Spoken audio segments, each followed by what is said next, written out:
నమస్కారం. APTS 24 news కి స్వాగతం. బులెటిన్ లో ముందుగా హెడ్లైన్స్.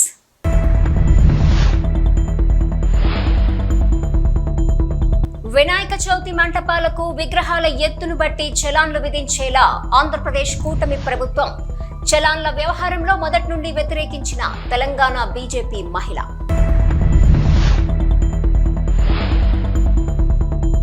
ఎడతెరపి లేని వర్షాలకు కొల్లేరుకు భారీగా వరద.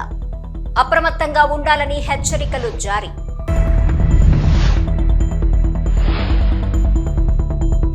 తెలంగాణకు మరోసారి రెయిన్ అలర్ట్. పలు జిల్లాల్లో భారీ వర్షాలు.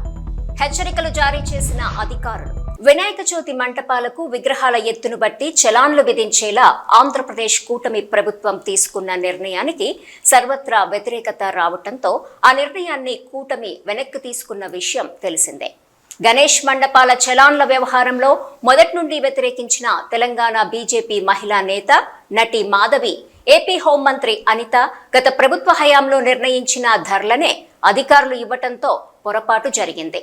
గణేష్ మండపాలకు ఒక్క పైసా తీసుకోవద్దని ముఖ్యమంత్రి చంద్రబాబు ఆదేశించారని అనిత చెప్పుకొచ్చారు. అయితే గత ప్రభుత్వంపై నెపం నెట్టడాన్ని తప్పుపట్టారు మాధవి. కూటమి ప్రభుత్వం కొత్తగా తప్పుడు ప్రచారానికి తెరతీసిన నేపథ్యంలో మళ్లీ వీడియో చేసి ఎండగట్టిన తెలంగాణ బీజేపీ మహిళా నేత మాధవి. రాత్రి నేనేదో ఒక వీడియో చేశానమాట వినాయక మండపాల మీద. సో అడుగు చొప్పున డబ్బులు ఇవ్వాలి అన్నది. అది 10 రోజుల క్రిందట ప్రెస్ మీటు. ఆ ప్రెస్ మీటు అక్షర సత్యం. అండ్ మళ్ళీ కట్ చేస్తే ఈరోజు హోమ్ మినిస్టర్ అనిత గారు ఆ వీడియో పెట్టేసేసి అలాంటివి ఏమీ లేవు, ప్రభుత్వం పాస్ చేసింది, అవి పాత గవర్నమెంట్ పెట్టినవి అని. పాత గవర్నమెంట్ జీవోలో మండపాలకి తప్ప విగ్రహం అడుగు చొప్పుల డబ్బులు లేవు. అదైతే పచ్చి అబద్ధం. మైకులకి డబ్బులు లేవు. ఓవరాల్ మండపానికి మాత్రమే అప్పుడు డిఫరెంట్ కాస్ట్ ఉండేది. లాస్ట్ బిఫోర్ ఇయర్ ఆంధ్రాలో మా వాళ్ళు కూడా విగ్రహాలు పెట్టారు, మండపాలు పెట్టారు. వాళ్ళు కూడా ఫీజులు పే చేశారు. ఇలా అడుగు చొప్పున ఎక్కువ గణేష్ ఒక్కొక్క రేటు, ఎక్కువ కాని గణేష్ ఒక్కొక్క రేటు, ఇవి లేవు. ఇవి కొత్త రూల్సే. మేబీ చంద్రబాబు నాయుడు గారు మార్చి ఉంటారు. 10 రోజుల క్రిందట మార్చారట. మరి మార్చినప్పుడు ప్రజలకు చెప్పాలి కదా. అన్ని చోట్ల రాష్ట్రం అంతటికి 10 రోజుల్లో అన్నీ వెళ్ళవు కదా, ప్రజలకు చెప్పాలి కదా. అయితే నేను ఏం మాట్లాడినా సరే జనాలు వెంటనే ఓ నువ్వు వైసీపీ దగ్గర డబ్బులు తీసుకున్నావు కదా అంటారు. భలే కామెడీగా అనిపిస్తుంది తెలుసా. సరే వైసీపీ వాళ్ళు నాకు డబ్బులు ఇచ్చారే అనుకుందాం. యా నుంచి తీసుకొస్తారు? మా టీటీడీ హుండీలోంచే కదా తీసుకొచ్చేస్తారు. టీటీడీ సొమ్ము తింటే సంకనాకి సర్వనాశనం అయిపోతారు. నేను పోవడానికి రెడీ లేను. పోయేటోళ్ళు తీసుకుంటారు. నాకు భలే కామెడీగా అనిపించేది ఏంటంటే వైసీపీ దగ్గర డబ్బులు తీసుకున్నావు, కాంగ్రెస్ దగ్గర డబ్బులు తీసుకున్నావు. ఆరెంజ్ కండువాలు మోసేటోళ్ళం అప్ప మేము. మీ రకరకాల కండువాలు మాకు పడవు. Very unfortunate. Better luck next time. Try new comment. ఎడతెరిపి లేని వర్షాలకు కొల్లేరుకు భారీగా వరద నీరు వచ్చి చేరింది. ఏలూరు కైకలూరు మధ్య రాకపోకలకు అంతరాయం ఏర్పడింది. దీంతో పెద్ద ఎడ్లగాడి వద్ద వాహనాలు నిలిపివేసిన పోలీసులు కొల్లేరు ముంపు గ్రామాల ప్రజలు అప్రమత్తంగా ఉండాలని హెచ్చరికలు జారీ అయ్యాయి.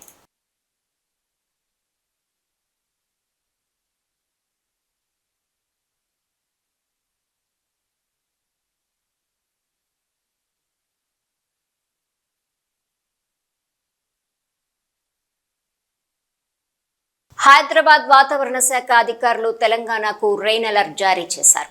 నేటి నుంచి రాష్ట్రంలో 4 రోజుల పాటు భారీ వర్షాలు కురుస్తాయని చెప్పారు. బంగాళాఖాతంలో ఏర్పడిన అల్పపీడనం వాయుగుండంగా మారిందని, రానున్న 48 గంటల్లో దీని ప్రభావం తెలుగు రాష్ట్రాల్లో మరింతగా ఉంటుందని చెప్పారు. ప్రస్తుతము పశ్చిమ మధ్య బంగాళాఖాతంలో కొనసాగుతున్న వాయుగుండం ఏపీలోని కళింగపట్నం, ఒడిశాలోని గోపాల్పూర్ ప్రాంతాల మధ్య కేంద్రీకృతమైందని చెప్పారు. దీని ప్రభావంతో ముఖ్యంగా తెలంగాణలో వచ్చే 3-4 రోజుల పాటు భారీ వర్షాలు కురుస్తాయని హెచ్చరించారు.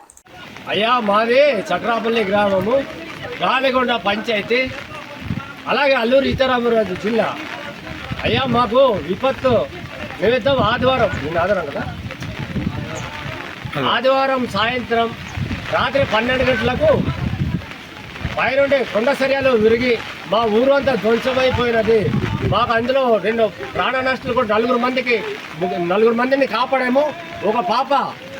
ఒక పాప గల్లంతులో, ఒక పాప ఇద్దరు ముగ్గురు గల్లంతులో ఉన్నారు. దయచేసి ప్రభుత్వం తక్షణమే మా వద్దకు రావాలని కోరుకుంటున్నాము. మాకు ఎటువంటి సిగ్నల్ లేదు, జియో సిగ్నల్ లేదు, బిఎస్ఎన్ఎల్ సిగ్నల్ లేదు. కాబట్టి కలెక్టర్ గారు దయచేసి ఎక్కడున్నా సార్ మీరు దయచేసి మాకు తొందరగా వచ్చి మాకు న్యాయం చేకూరుస్తారని. మాకు తినడానికి తిండి లేదు, కట్టడానికి బట్టలు లేవు, కట్టు బట్టలతోటి ఆ గురుమూర్తి అది శివారులో ఉండడం వల్ల గురుమూర్తి ఇల్లుకి ఈ కుటుంబాలు అన్నీ కూడా వెళ్ళి అక్కడ తలదాల్చుకోవడం జరిగినది.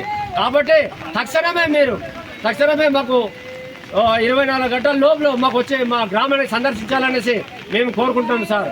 దయచేసి అలాగే రాజకీయ నాయకులు కావచ్చు, అలాగే మిగతా రెవెన్యూ సిబ్బంది కావచ్చు, మా గ్రామంలో ఇమీడియట్లీగా సందర్శించాల్సిందిగా కోరుతున్నాను.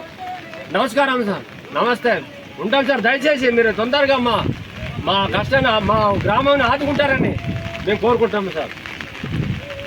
కేవీబీపురం మండలము పెరిందేశము రాగిగుంట గ్రామాల మధ్య వినాయక చవితి సందర్భంగా ఘర్షణలు జరిగాయి. విషయం తెలుసుకున్న ఏఎస్పీ రవి మనోహర ఆచారి, పుత్తూరు డీఎస్పీ రవికుమార్ ఘటనాస్థలానికి చేరుకుని ఆందోళనకారులతో చర్చలు జరిపి పరిస్థితిని అదుపులోకి తీసుకొచ్చారు. ఈ ఘటనపై కేసు నమోదు చేసి దర్యాప్తు చేస్తున్నామని వారు తెలిపారు. ఎలాంటి అవాంఛనీయ ఘటనలు జరగకుండా 2 గ్రామాల్లో పోలీస్ పికెట్ ఏర్పాటు చేశారు. రాగిగుంట గ్రామంలో జరిగినటువంటి సంఘటన మీద దాని తర్వాత 1 by 1 సిరీస్ ఆఫ్ ఇన్సిడెంట్ జరిగాయి. ఇద్దరు పిల్లలతో మొదలైనటువంటి ఈ సంఘటన 2 గ్రామాల మధ్య ఉద్రిక్తతకు దారితీయడం జరిగింది. ఒక పక్క రాగిగుంట గ్రామం, ఒక పక్క పెరిందేశం హరిజనవాడ. ఈ రెండు గ్రామాల మధ్య వైషమ్యాలకు, ఒకరి మీద ఒకరి దాడులకు గురిగొల్పడం జరిగింది. దీంట్లో ఎట్టి పరిస్థితుల్లో ఎవరిని కూడా వదిలే ప్రసక్తి లేదు. కానీ ఇది ఏ పొలిటికల్ కానీ గ్రామానికి సంబంధించి కాదు. ఎవరో 2 పిల్లల్ని తిట్టారనో కొట్టారనో దాని మీద ఆ గ్రామస్తులు వచ్చి వీళ్ళని అడగడం, ఈ గ్రామస్తులు వచ్చి వాళ్ళని కొట్టడం, మళ్ళీ ఆ గ్రామస్తులు ఈరోజు ఉదయం మళ్ళీ ఈ గ్రామం మీద దాడి చేయడం, ఇవన్నీ కూడా మంచి పద్ధతి కాదు. దీంట్లో కంప్లైంట్స్ ఇస్తున్నాం, సిరీస్ ఆఫ్ కంప్లైంట్. అదేవిధంగా వీళ్ళు కొంతమంది ఆర్టీసీ బస్సును యొక్క అద్దాలు పగలగొట్టడం, అదేవిధంగా ఆ బందోబస్తులో ఉండేటువంటి మా ఎస్ఐ పిచ్చాటోర్ ఎస్ఐకి గాయం కలగజేయడం, ఇవన్నీ ఎట్టి పరిస్థితుల్లో స్పేర్ చేసే క్వశ్చనే లేదు. దీనిలో ఖచ్చితంగా అందరినీ అరెస్ట్ చేస్తాం. సిరీస్ ఆఫ్ ఇన్సిడెంట్స్ అందరి దగ్గర నుంచి కంప్లైంట్స్ తీసుకుని ఎఫ్ఐఆర్స్ చేస్తున్నాం. సో దీంట్లో ఎట్టి పరిస్థితుల్లో ఎవరిని వదిలే ప్రసక్తి లేదు, ఖచ్చితంగా అరెస్ట్ చేస్తాం. అదేవిధంగా అవసరమైతే రౌడీ షీట్స్ ఓపెన్ చేస్తాం. ఎందుకంటే గతంలో వీళ్ళ మీద ఏమన్నా నేరాలు ఉంటే మాత్రం ఖచ్చితంగా అందరి మీద రౌడీ షీట్స్ ఓపెన్ చేస్తాం. దాంట్లో ఏం అనుమానం లేదు. కాబట్టి ఇది 2 వ్యక్తుల ఇద్దరు అబ్బాయిల నుంచి గ్రామం వరకు వెళ్ళిపోయింది.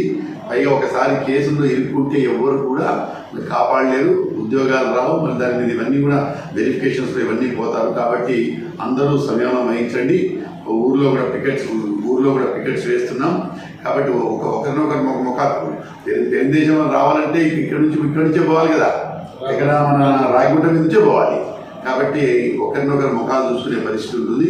ఎట్టి పరిస్థితుల్లో వదిలే ప్రసక్తిలో అందరినీ అరెస్ట్ చేసి రిమాండ్ చేస్తాం. అందరి మీద వీలైతే ఎక్సెంట్రిక్ ఫెలోస్ ఎవరైతే ఉంటే వాళ్ళందరి మీద రౌడీ షీట్స్ ఓపెన్ చేస్తాం. మళ్ళీ అప్పుడు తెలుసు కోర్టుకు తిరగడం, రిమాండ్ పోవడం, జైలు పోవడం, అప్పుడు తెలుసు చట్ట పరిధిలో ఏమేమి చేయగలమో అన్నీ చేస్తాం. ప్రజలు కూడా సంయమనం వహించాలా, అక్కడ ఉండే గ్రామస్తులు కూడా సంయమనం వహించాలా, ప్రజాశాంతికి కోఆపరేట్ చేయాలా, ఎవరు కూడా దుందుడు చర్యలకు పాల్పడవద్దని హెచ్చరిస్తుంది. సార్, ఏఎస్ఐ గారి మీద డౌన్ అని చెప్పి నినాదాలు ఉంది, దానికి కారణం సార్ పోలీసులు వైఫల్యం అని దాని మీద విచారిస్తున్నాం. మేము కూడా విచారణ జరుపుతున్నాం. పోలీస్ వైఫల్యం ఉందా లేదా అనేటువంటి నిన్న ఈవినింగ్ ఈ టైం తర్వాతే జరిగింది. ఉంటుంది. విలేజర్స్ ఇచ్చే స్టేట్మెంట్ మీద విచారణ జరిపి దాని మీద నిజంగానే మా ఏఎస్ఐ మీద కానీ మళ్ళీ మా పోలీసు వైఫల్యం మీద చర్యలు తీసుకుంటాం. ఎస్పీ గారికి అడ్రస్ చేస్తాం, తప్పకుండా చర్యలు తీసుకుంటాం. Thank you. తర్వాత కర్లపూడి కేసు వచ్చింది సార్, 5 కేసు అది ఓకే. సంగారెడ్డి పట్టణం సరస్వతి నగర్లో జయం యువసేన ఆధ్వర్యంలో వినాయక చవితి నవరాత్రి ఉత్సవాలు ఘనంగా ప్రారంభమైనాయి. ఇట్టి కార్యక్రమంలో కాలనీ పెద్దలు కొడిదె లింగమ్మ, యాదగిరి వినాయకునికి పూజలు చేయగా అర్చకులు మీనానాథ్ శర్మ వినాయక చవితి పూజా కార్యక్రమాన్ని వేదమంత్రాలతో చేసి తీర్థ ప్రసాదాలు భక్తులకు వితరణ చేశారు. అనంతరం మహిళలు, యువత కోలాటమాడి సాంస్కృతిక వైభవం చాటారు. ఇట్టి కార్యక్రమంలో వినాయక ఉత్సవ కమిటీ వ్యవస్థాపక సభ్యులు శ్రీధర్ మహేంద్ర, బాబన్న, తాండ్ర రాజు, కోట సత్యనారాయణ, జయం యువసేన సభ్యులు ప్రమోద్ కుమార్, సుభాష్, సుమన్, సాయి కుమార్, చావన్ పవన్, కిట్టు, కసిని పవన్, సాయి కృష్ణ, సాయి కిరణ్, మనీల్, హనుమంత్, శ్రీకాంత్, రాములు, మహేష్, కార్తీక్ తదితరులు పాల్గొన్నారు. అయం మూర్తి సమూర్తోస్తు కళ్ళ నీళ్ళు పెట్టుకోండి. ఆ సమయ ఇబ్రహీంపట్నం వరద బాధితులపై అధికారుల అత్యుత్సాహం. ఇబ్రహీంపట్నం గ్రామీణ ప్రాంతాల్లో గరీబోళ్ల ఆకలి కేకలు, ఇంకా గరీబోళ్లకి అందని సర్కారు సాయం. ఇబ్రహీంపట్నం కొండపల్లిలో నిత్యావసర సరుకులు పంపిణీ చేస్తుండగా ఇబ్రహీంపట్నం పోలీసులు అత్యుత్సాహంగా వ్యవహరించారని వరద బాధితులు వాపోతున్నారు. వరద బాధితులకు నిత్యావసర సరుకులు అందకపోవడంతో పోలీసులను ప్రశ్నించగా చెయ్యి విరిగిన యువకుడిపై దురుసుగా ప్రవర్తించారని ఆవేదన వ్యక్తం చేస్తున్నారు. విజయవాడ నగరాన్ని బుడమేరు వరద ముంచెత్తి వారం రోజులైంది. ఇప్పుడిప్పుడే వరద ముంపు కాస్త తగ్గుతున్నా ఇంకా లక్షలాది ప్రజలు వరదల్లోనే చిక్కుకుపోయారు. వరద ముంపుకు గురైనటువంటి డివిజన్ మండలాలకు ప్రత్యేకంగా ఓ ఐఏఎస్ అధికారిని నియమించి సహాయ చర్యల్ని పర్యవేక్షిస్తున్నారు. వరద సహాయక చర్యలు కొన్ని ప్రాంతాలకు మాత్రమే పరిమితమయ్యాయి. ఇబ్రహీంపట్నం, కొండపల్లి ప్రాంతాల ప్రజలకు సర్కార్ నిత్యావసర సరుకులు అందకపోవడంతో సంబంధిత అధికారులపై ప్రజలు ఆగ్రహం వ్యక్తం చేస్తున్నారు.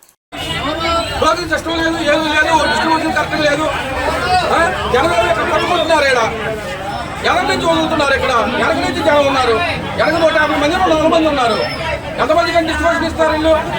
పోలీసులు కూడా కంట్రోల్ చేయలేని పరిస్థితి వస్తుంది. డిస్ట్రిబ్యూషన్ సరిగ్గా ఉంటే పోలీసులు వారు కూడా ఏదైనా హెల్ప్ చేయగలరు, కానీ డిస్ట్రిబ్యూషన్ కరెక్ట్గా లేదు. జనాలను ఇబ్బంది పెడుతుంది అనుకోవట్లేదు. ఇక్కడ జనాలని పిచ్చోళ్ళు చేసి ఇబ్బంది పెడుతున్నారు అంతే. ఎంతమంది తమ సిస్టమ్ పెట్టారు, తమ సిస్టమ్ ఎంతమంది జనాలకి ఎప్పట్లో అయింది? గంటకు 5 మంది 10 మంది వస్తున్నారు ఇక్కడ. వరద బాధితులకు అన్ని విధాలా కూటమి ప్రభుత్వం అండగా నిలుస్తుంది.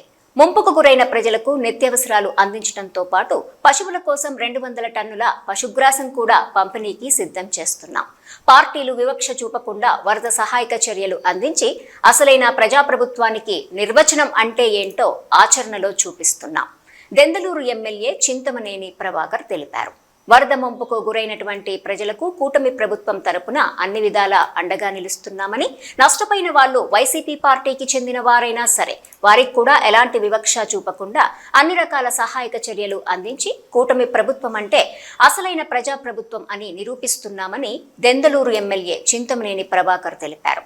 ఏలూరు రూరల్, పెదపాడు మండలాల్లో ముంపుకు గురైన గ్రామస్తులకు తక్షణ వరద సహాయం కింద 25 కేజీల బియ్యము, కేజీ వంట నూనె, కేజీ పంచదార, కేజీ కందిపప్పు, 2 కేజీల ఉల్లిపాయలు, 2 కేజీల బంగాళాదుంపలతో పాటు లీటర్ పాల చొప్పున కూడా అందిస్తున్నామని తెలిపారు. అదేవిధంగా పశువులకు మేత లేకుండా ఇబ్బంది పడుతున్న నేపథ్యంలో దాదాపు 200 టన్నుల పశుగ్రాసాన్ని తెప్పించి పాడి రైతులకు అందించేలా జిల్లా కలెక్టర్ ఆధ్వర్యంలో చర్యలు చేపట్టడం జరిగిందని తెలిపారు. వరద సహాయక చర్యల్లో ఎలాంటి పార్టీల భేదం చూపకుండా సహాయక చర్యలు అందించి గత వైసీపీ నాయకులు సైతం ప్రజాప్రభుత్వానికి నిర్వచనం తెలుసుకునేలా సహాయక చర్యలు అమలు చేస్తున్నట్లు తెలిపారు. వరద ముంపు తీవ్రత మరింత పెరిగితే గ్రామస్తులను తరలించడానికి పునరావాస శిబిరాలను కూడా సిద్ధం చేశామని దెందలూరు ఎమ్మెల్యే చింతమనేని ప్రభాకర్ తెలిపారు. ఈ కార్యక్రమంలో పెదపాడు మండల పార్టీ అధ్యక్షులు లావేటి శ్రీనివాస్, క్లస్టర్ ఇన్ఛార్జ్ గుత్తా అనిల్, మాజీ ఎంపీపీ మోరు శ్రావణి సహా పలువురు కూటమి నాయకులు, అధికారులు, సిబ్బంది పాల్గొన్నారు.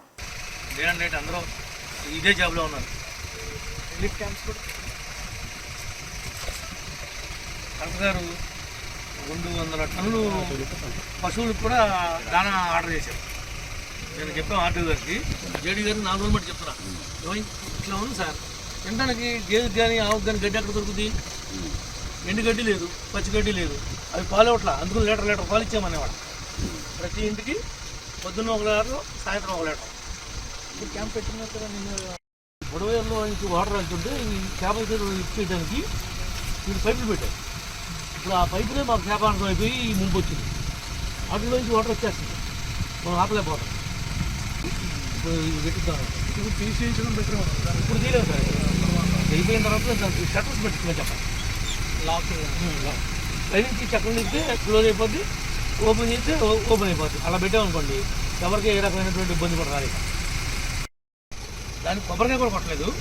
80 లక్షలు బిల్ చేసుకుని అది పని చేయకుండా ముందుకు రికార్డ్ చేసేసి శాంక్షన్ పెట్టేసుకుని టెండర్ వేసేసుకుని పైపెచ్చి మా డబ్బులు ఇవ్వట్లేదు కోర్టులు వేశారు ఎదురు. ఎంత దారుణం అంటే సార్ మీరు కొద్దిగా దృష్టి పెట్టి ఇది విజిలెన్స్ మీరు రాసి మీరు కలెక్టర్ గారు పంపించి ఎంక్వైరీ చేయించి అసలు ఎంబుక్ రికార్డ్ చేయడం ఏంటి, టెండర్ పెట్టడం ఏంటి, పని ఒక్క బకెట్ అని తీసాడా? 80 లక్షలు సార్. మరి ఎదురు కోర్టుకు వెళ్ళడం, న్యాయస్థానం కూడా మోసం చేయడం, ఇంత దుర్మార్గమైనటువంటి పాలన ఎప్పుడు కూడా ఉన్నాయి. ఒక్క బకెట్ కూడా తెలియదు అనుకోని ఇంత భయపెట్టేసి అడుగు సెక్షన్ ఆఫీసరు ఒక ఎమ్మెల్యేనో మంత్రో జిల్లా ఆఫీషియల్స్ గట్టిగా చేయమని అంటుంటే వాళ్ళు ఏం మాట్లాడగలుగుతారు పాపం? ఏ భయానికి వంగి పెట్టేశారు. వాళ్ళు ఎదురు కోర్టుకు వేశారండి మా బిల్లులో లేదని. నిజాయితీగా పనిచేసిన వాళ్ళకేమో ఇవ్వకుండా ఆపారు, పనిచేయని వాళ్ళు ఏమో ఎదురు కోర్టు కేసు లాగేసుకుందామని ట్రై చేశారు. ఇవన్నీ పీస్ఫుల్గా వాతావరణం వచ్చిన తర్వాత కొద్దిగా మీరు ఎస్పీ గారికి ఇన్స్ట్రక్షన్స్ ఇచ్చి ఎట్లా చేయాలి, న్యాయ ప్రకారం చేయండి. ఎవరి మీద కూడా అన్యాయంగా ఏమీ చేయొద్దు సార్. న్యాయ ప్రకారమే, తప్పు చేసిన మాత్రం వదిలిపెట్టదు. భవిష్యత్తులో భావితరాలు భయం ఉండాలి.